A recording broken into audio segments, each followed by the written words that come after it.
अगर राम को अयोध्या वासियों ने ठुकराया है तो राम भी उनको ठुकराएंगे। उनको कैसे हरा दिया जो 90 के दशक की वो शाम, जब लाखों की संख्या में राम भक्तों को, साधु संतों को यहाँ गोलियों से बूंद दिया था और उन्हीं को जिता दिया। चीन और पाकिस्तान के एजेंट भी यहाँ लगे थे हराने के लिए। निजी स्वार्थ कहीं लग गए होंगे, चंद रुपए दिख गए होंगे। ये अयोध्यावासी भगवान के नहीं हुए तो योगी मोदी के क्या होंगे। भाजपा के राष्ट्रीय अध्यक्ष ने कह दिया था कि आरएसएस की जरूरत अटल जी के समय थी, अब हम बहुत मजबूत हैं।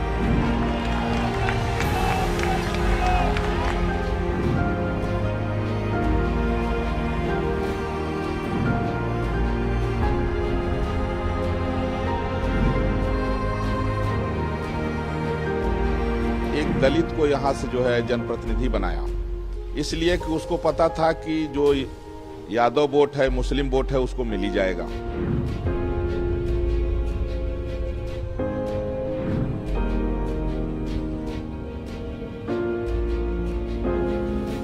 6 दिसंबर 1992 का वो कालिख जो राम भक्तों ने पूरे देश से आकर अयोध्या में विध्वंस कर दिया था, लेकिन राम मंदिर बनने के उपरांत ये जो कालिख अयोध्या वासियों के मस्तक पर लगा है, ये शायद हजारों हजार वर्ष तक ना ध्वस्त हो और ये जीवन भर हिंदू, अयोध्या का हिंदू अपने मस्तक पर लेकर घूमेगा और नमक हराम की तरह देखा जाएगा। जिसने राम मंदिर को बनवाया उसी को अयोध्या वासियों ने हरा देने का काम किया है।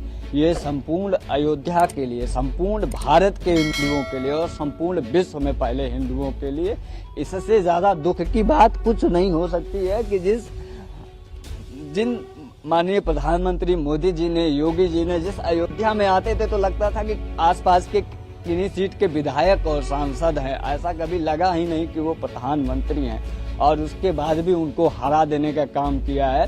यह कालिख हजारों वर्षों तक चलने वाली है और इसे अयोध्यावासी कभी जो है खत्म नहीं कर सकते हैं। ये बहुत दुखद है और इसको कह पाना कि अयोध्या में क्यों अयोध्या वालों ने भारतीय जनता पार्टी को हरा दिया और उनको कैसे हरा दिया जो 90 के दशक की वो शाम, जब लाखों की संख्या में राम भक्तों को, साधु संतों को यहाँ गोलियों से बूंद दिया था और उन्हीं को जिता दिया। ये बहुत दुख है। इसको कह पाना, मैं पिछले 2 दिन से मुझे न भोजन मुझसे किया जा रहा है, न मुझे नींद आ रही है, मैं बता नहीं पा रहा हूँ कितना कष्ट है। और ये सिर्फ मुझे, एक मात्र मुझे नहीं है बल्कि पूरे देश में हिंदुओं को है। और इसको सोचकर कि अयोध्या में लोगों ने भगवान राम को जो लेकर चलने वाली पार्टी है उसको हरा दिया और भगवान राम के भक्तों का निर्ममता पूर्वक संहार करने वाले रावणों को यहाँ से जिता दिया। अयोध्या को कभी पूरा भारत सहित पूरे सनातन में जो हिंदू है, पूरे विश्व में सनातनी हिंदू है, वो शायद माफ नहीं कर पाएंगे। ये बहुत दुखद है, बहुत दुखद है, बहुत दुर्भाग्यजनक है हिंदुओं के लिए, अयोध्या के हिंदुओं के लिए। ये कालिख कभी खत्म नहीं होने वाली है। ये वही अमर अकंटक कालिख है जो मंथरा के मस्तक पर लगा था, जो माता कैकेयी के मस्तक पे लग गया था, जो अयोध्या वासियों के मस्तक पे लग गया था, जिन्होंने भगवान राम को वनवास दिला दिया, जिन्होंने माता सीता को वनवास दे दिया। ये वो अमर कालिख है, ये वो अकंटक कालिख है जो जब तक राम मंदिर रहेगा तब तक ये कालिख हिंदुओं के मस्तक पर रहेगा कि जिन्होंने भव्य दिव्य राम मंदिर बनवाने का काम किया, 500 वर्षों के कालिख को विध्वंस कर दिया, उन्हीं को इन्होंने हरा दिया।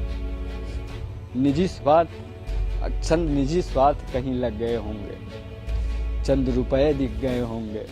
जिन्होंने यह कहा कि संविधान बदल देगी भारतीय जनता पार्टी, जिस संविधान की बदौलत हमारे प्रभु श्री राम लला भव्य रूप से विराजमान हुए, कुछ जुमलेबाज पार्टियों ने उसी संविधान को ही दांव पे लगा दिया अपनी राजनीति के चक्कर पे, और उन्होंने पूरे देश में ये कहा कि संविधान बदल देगी भारतीय जनता पार्टी।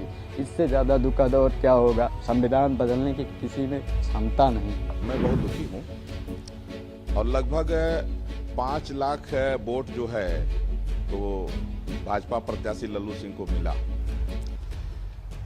अब उसमें विपक्ष जो है षड्यंत्र में सफल रहा। विपक्ष ने क्या किया कि एक दलित को यहाँ से जो है जनप्रतिनिधि बनाया, इसलिए कि उसको पता था कि जो यादव वोट है, मुस्लिम वोट है, उसको मिल ही जाएगा।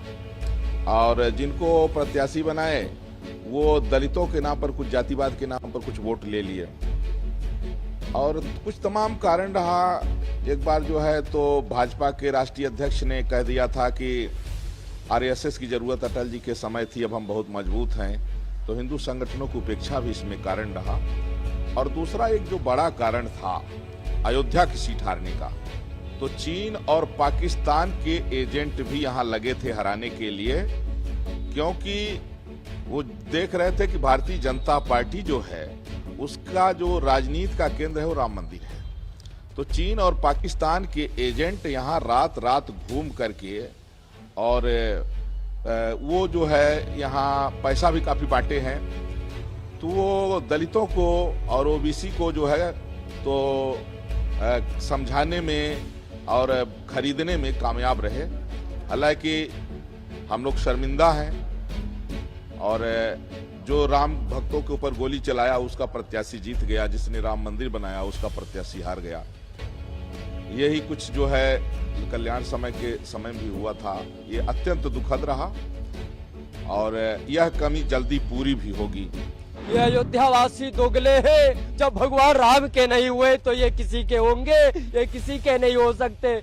जब माता सीता पे लांछन लगा दिए ये लोग, तो ये लोग जब माता सीता पे लांछन लगाए, उन्होंने त्याग करवाए, तो ये अयोध्यावासी किसी के नहीं हो सकते। ये अयोध्यावासी भगवान के नहीं हुए तो योगी मोदी के क्या होंगे। ये दोगले हैं। जब भगवान राम गए थे लंका पे चढ़ाई करने के लिए, उस समय भी अयोध्यावासियों को लेके भगवान नहीं गए थे। उनको मालूम था कि अगर अयोध्यावासी को लेके जाएंगे तो वास्तव में धोखा कर देंगे, ये रावण से समझौता कर लेंगे, इसीलिए वो लेके नहीं गए। इसीलिए ये अयोध्यावासी पे कभी विश्वास मत करना। जो राम को लाए थे अब उनको लाए थे, लाएंगे, यही नारा अयोध्यावासी पहले कर रही थी। अब कहाँ गया वो नारा, अब कहाँ गया जो राम को लाए थे। तुम लोगों ने ठुकरा दिया। तुम्हारे लोगों के जीवन पे धिक्कार हो, ऐसे अयोध्यावासी पे धिक्कार हो। और मैं कहना चाहता हूँ कि जो राम को ठुकराता है उसको दुनिया ठुकराती है। अगर राम को अयोध्यावासियों ने ठुकराया है तो राम भी उनको ठुकराएंगे। ये वो अवस्था भविष्य